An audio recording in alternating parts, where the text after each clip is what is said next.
Everyone, রান্নার রকমারি চ্যানেলে আরেকটি পর্ব দেখার জন্য সবাইকে ওয়েলকাম জানাই। ঈদ কিন্তু আস্তে আস্তে বিদায় নিয়ে নিচ্ছে, সাথে শীতের সমস্ত সবজিগুলো কিন্তু আস্তে আস্তে বিদায় নিয়ে নিচ্ছে। ভাবলাম আজকে তোমাদের সাথে শীতের একটি সবজি দিয়ে দারুণ রেসিপি শেয়ার করি। আজকে তোমাদের সাথে শেয়ার করব ছিম আর বাদামের বাটা বা ভর্তাও বলতে পারো। তো চলো রেসিপিটি শুরু থেকে শেষ পর্যন্ত দেখে নেওয়া যাক। এখানে নিয়ে নিয়েছি পাতলা ছিম। কেন কি এখানে পাতলা ছিম ছাড়া চওড়া ছিম পাওয়া যায় না। আমি যেই মুহূর্তে উত্তরপ্রদেশে রয়েছি এখানে এই ছিমগুলো অ্যাভেলেবেল পাওয়া যায়। প্রথমে সিমের দুই দিকে মাথাটা কেটে নেব। কেটে নেওয়ার পরে সিমগুলোকে আমি পিস পিস করব। আমি এই সিমের 4টে পিস করব। যত ছোট হবে তত তাড়াতাড়ি ভালোভাবে সেদ্ধ হয়ে যাবে। আমি তোমাদেরকে একটু কেটে দেখাচ্ছি আমি কিভাবে কেটেছি।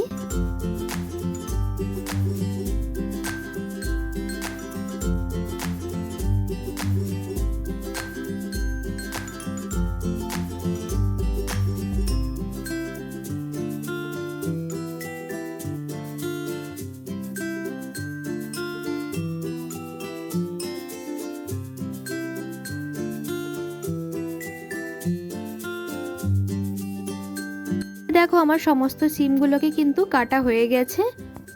এবার আমি সিমগুলোকে সেদ্ধ বসাবো একটি বাটি বা সসপ্যানের মধ্যে। জলটা একটু গরম হলে, মানে হালকা একটু গরম হলেই কিন্তু আমি সিমটা সেদ্ধ বসিয়ে দেবো। এদিকে দেখো আমার সিমটাও সেদ্ধ হয়ে গেছে। মিনিমাম আমি 15 মিনিট সিমটাকে সেদ্ধ করেছি। এইবার একটি বাটির মধ্যে আমি নিয়ে নিয়েছি ঠান্ডা জল। গরম জলের থেকে নিয়ে আমি কিন্তু ঠান্ডা জলের মধ্যে ছেড়ে দিচ্ছি।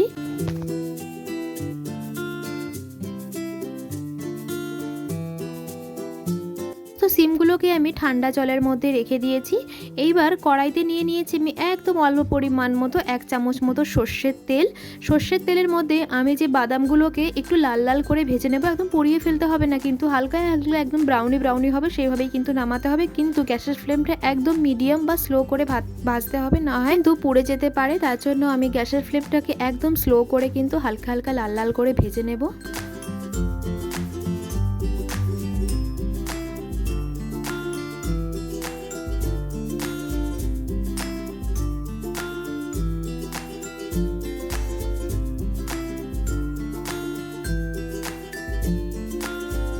দেখতেই পারছো আমার বাদামগুলো কিন্তু ভাজা হয়ে গেছে, একদম পুড়ে যায়নি, যেমন ছিল হালকা হালকা একটু লাল লাল হয়েছে। এবার বাদামগুলোকে আমি কড়াই থেকে তুলে নেব। এই সমস্ত বাদাম ভাজা হয়ে যাওয়ার পরেই আমি মিক্সার জারের মধ্যে কিন্তু যে সিমগুলোকে সেদ্ধ করে রেখেছিলাম সেই সিমগুলোকে দিয়ে দিলাম। এরপরে এখানে দিয়ে দিয়েছি আমি 2টো কাঁচা লঙ্কা। যে যতটা ঝাল খাও সেই অনুযায়ী দেবে। এই লঙ্কাগুলো তো কিন্তু প্রচণ্ড ঝাল ছিল বলে আমি 2টো দিয়েছি। এইবার যে বাদামগুলোকে আমি ভেজে রেখেছিলাম সেই বাদামটাকেও আমি এই লঙ্কার উপরে দিয়ে দেব। এবার এটাকে ভালো করে কিন্তু পেস্ট করে নিতে হবে। দেখো খুব সুন্দর সিমটা বাটা হয়েছে, একদম গা মাখা আঠা আঠা ধরনের হয়ে গেছে। আবারও কিন্তু আমি কড়াইতে নিয়ে নিয়েছি সর্ষের তেল। তেলটা গরম হয়ে গেলেই আমি এখানে দিয়ে দিলাম 1 চামচ মতো কালো জিরে। আর এখানে দিয়েছি একটা শুকনো লঙ্কাকে 3 পিস করে দিয়েছি, 3টে টুকরো করে দিয়েছি। যে যতটা ঝাল খাও সেই অনুযায়ী দেবে। ওই লঙ্কাতে কিন্তু প্রচণ্ড ঝাল ছিল বলে আমি একটা শুকনো লঙ্কায় ব্যবহার করেছি। কালো জিরে আর শুকনো লঙ্কাটা একটু ভাজা ভাজা হয়ে গেলেই এইবার আমি সিম আর বাদামটা যেটা বেটে রেখেছিলাম সেটাকে এমনি কিন্তু দিয়ে দেব। এবার কন্টিনিউ একে গ্যাসের ফ্লেমটা হাই করে কিন্তু কন্টিনিউ ভাজতে তালে থাকতে হবে। আস্তে আস্তে কিন্তু কালারটা চেঞ্জ হবে আর আস্তে আস্তে কিন্তু এর দিকে জল টানা শুরু হবে।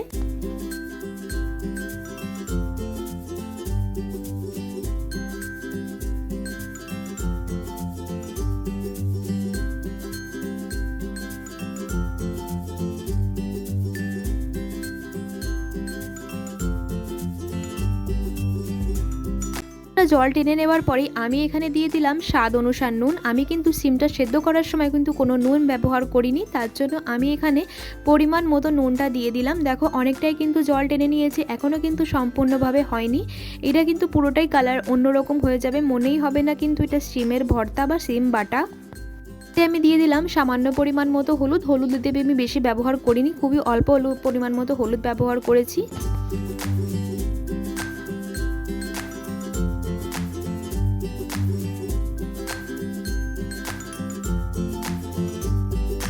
আর প্রত্যেক দিনের সিম্পল রান্নাবান্না তোমাদের কেমন লাগে, ভালো লাগলে প্লিজ একটি লাইক করে দেবে। তোমাদের একটি লাইকে কিন্তু আরও বেশিভাবে আমি মোটিভেট হতে পারি।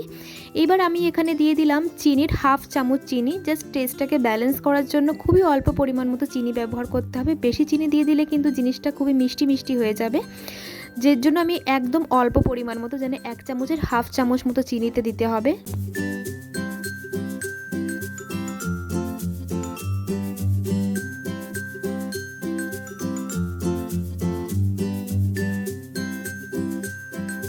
পারছো কতটা কিন্তু কালার চেঞ্জ হয়ে গেছে, আস্তে আস্তে কিন্তু শোকাতেও শুরু করেছে। এর সাথে সাথে কিন্তু সবজিগুলো, শীতের সবজিগুলো কিন্তু বিদায় নেওয়ার পালা। তার জন্য আমি ভাবলাম আজকে তোমাদের সাথে একটি সিম ভর্তা বা সিম বাটার রেসিপি শেয়ার করি। সেই প্রত্যেক দিনের তো সিম দিয়ে মাছের ঝোল, সিমের আলু দিয়ে ঝোল বা সিম ভাজা খেতে খেতে কিন্তু কারোরই বাড়িতে আর ভালো লাগছে না। একদিন কিন্তু এইভাবে ট্রাই করে দেখো। এবার আমি কিন্তু গ্যাসের ফ্লেমটা হাই ছিল, আমি কিন্তু একদম স্লো করিনি, গ্যাসের ফ্লেমটা হাই করে কি কন্টিনিউ নাড়তে তাহলে থাকতে হবে। দেখো আস্তে আস্তে কালার কতটা চেঞ্জ হয়ে গেছে, সাইড থেকে কিন্তু আস্তে আস্তে ছেড়ে দিচ্ছে। এর মানে কিন্তু আমার সিম বাটা অনেকটাই হয়ে গেছে। আর কিছুক্ষণ মানে আর 2 মিনিট মতো একটু ভেজে নেবো, মানে একটু পোড়া পোড়া করে নিয়েই কিন্তু আমি একে নামিয়ে দেবো।